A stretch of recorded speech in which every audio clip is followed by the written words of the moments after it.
This is Ralph Brandt from the Fireside. We're going to read chapter 12 of 9/11 Act 2. The title of that chapter is 9/16.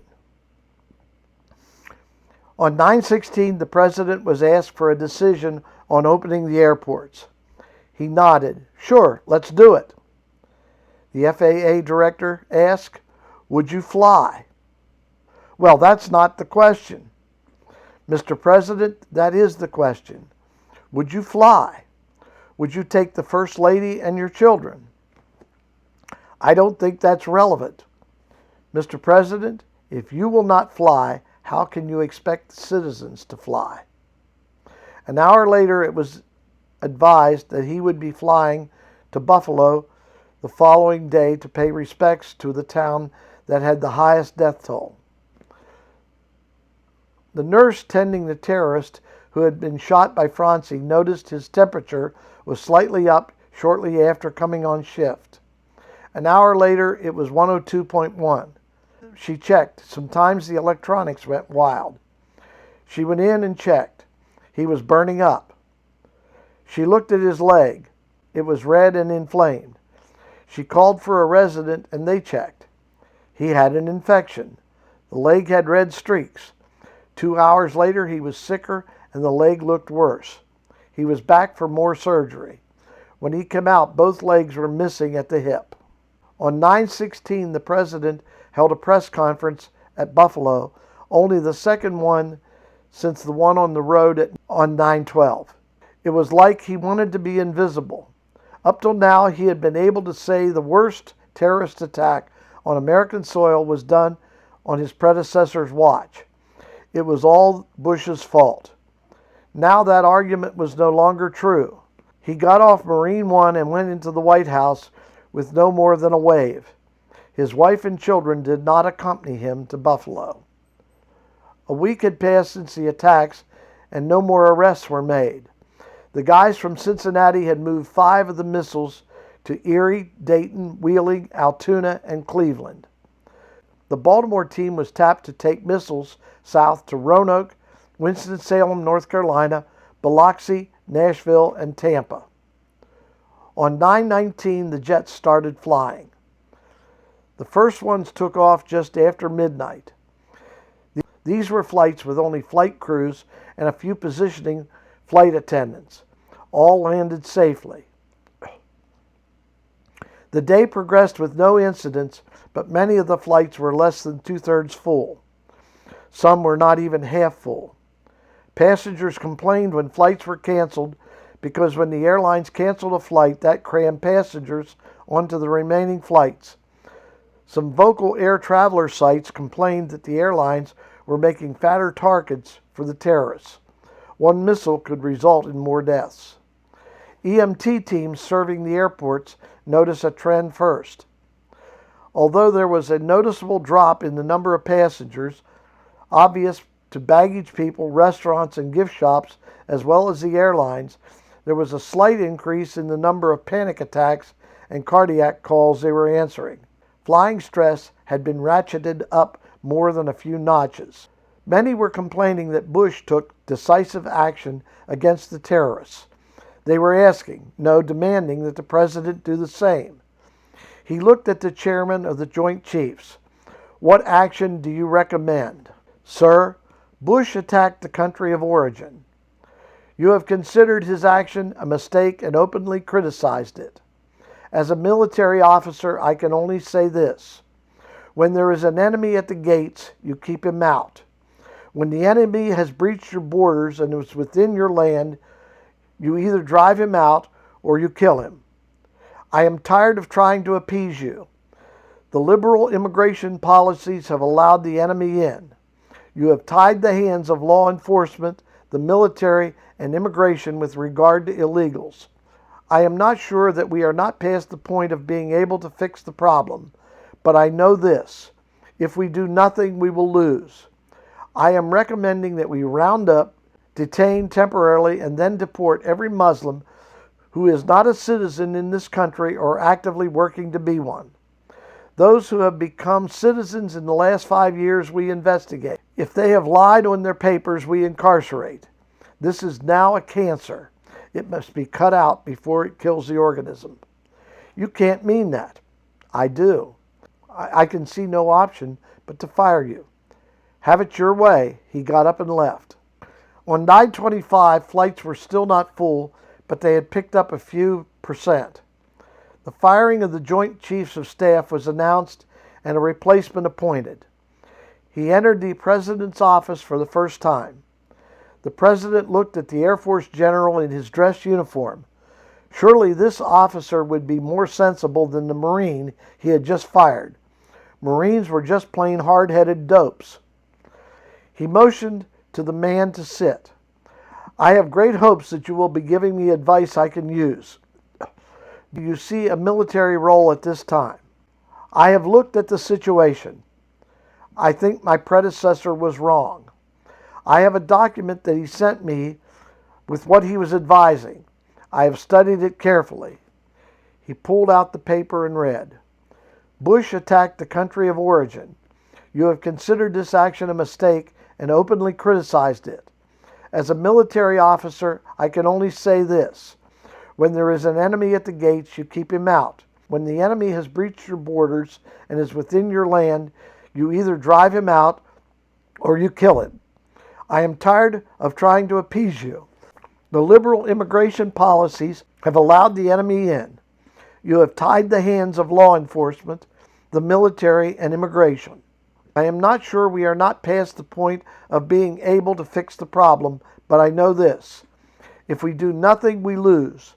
I am recommending that we round up, detain temporarily, and then deport every Muslim who is not a citizen in this country or actively working to be one.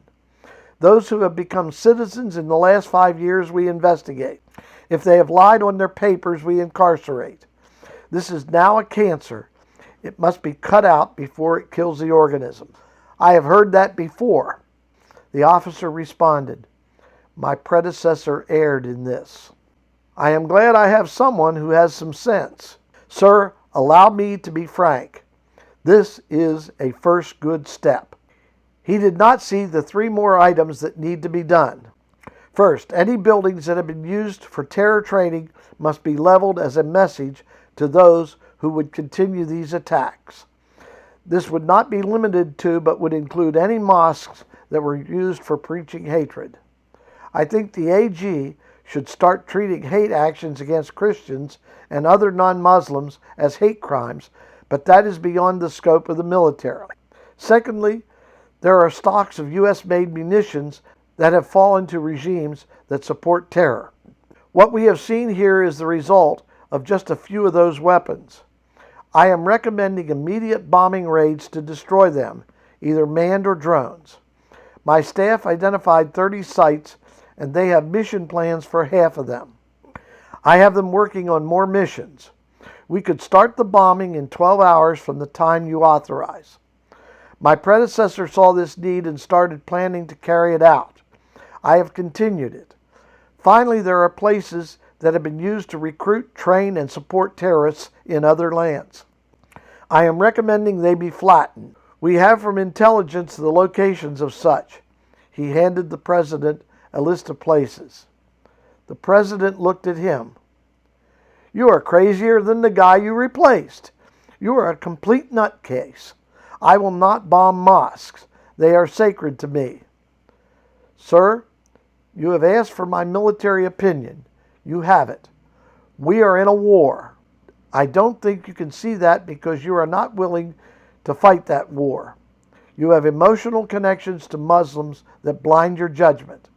I cannot imagine Eisenhower giving safe sanctuary to German training bases during World War II. We are in World War III. The enemy is scattered. They are like gorillas in the jungle. If you cannot understand that, you are not fit to sit at this desk. I will leave and tender my resignation if you do not feel this is good advice. I will not bomb my own people. I accept your resignation. Get out. The officer replied, your birth certificate may say you are an American, but you are not. You have condemned yourself out of your own mouth. You are the enemy's 5th column in the government. I will see you exposed. Benedict Arnold was an honorable man by comparison to you. At least we knew he was a traitor. He screamed at the man, "Get out." Within an hour, the Attorney General asked to meet with the President. He sat down. "Sir, this is hard to convey. Someone spotted the van the man who was driving who shot down the plane at Baltimore. It is along the street at a mosque. The van was spotted and reported, including the license number leaving the scene of the launch. Now a person reported the van parked along the street. The police responded. It was the same license number. An officer could see what appeared to be a missile launcher laying in the back. He and his partner held there till a warrant could be obtained. A bomb team opened the van and confirmed it was a Stinger launcher without the missile. As they were working, 2 men come out of the mosque. They fired on the police and wounded 3 officers. When they could not get to the van, they retreated into the mosque. Sir, I wanted to ask permission to go in. Are you sure of the information? The van license plate is on a security camera near the airport. It confirms that eyewitness report of the van leaving the area.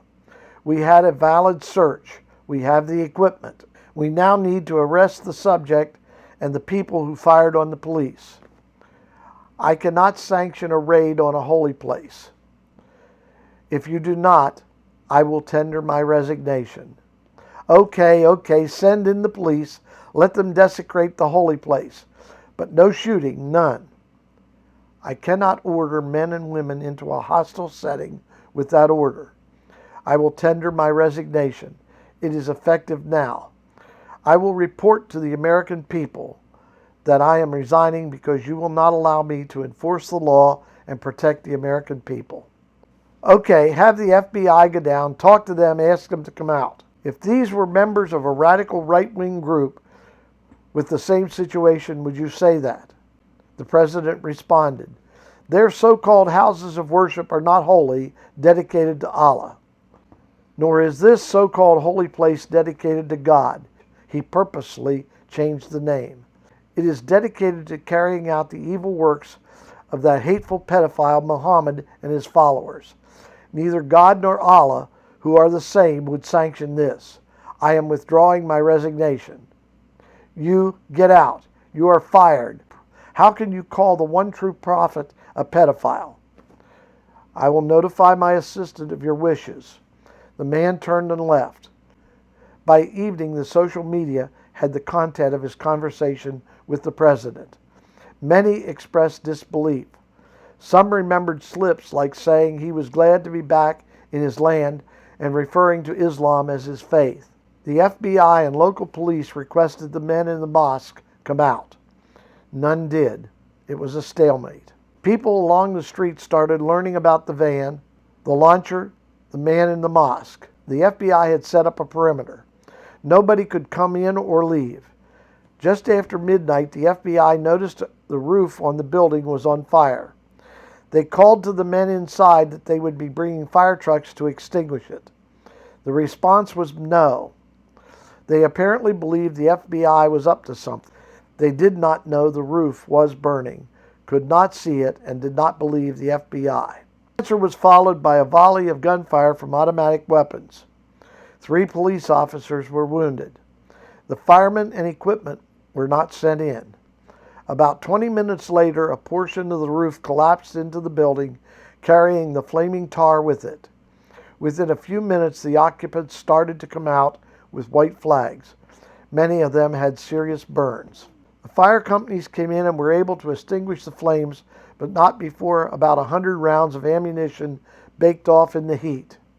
The fire investigators entered the building and started looking for the cause. It was soon obvious that somehow someone had set the roof on fire. The fire investigators spotted ammunition and called in the police. They obtained a warrant and went in. In addition to dozens of pistols and over 100,000 rounds of ammunition, the police found 4 RPGs, 5 automatic weapons, and a couple boxes of grenades. One of the officers commented, I wonder what they thought they needed this for. One man knew how the fire started, but with any activity, as long as nobody else knows, it is a secret.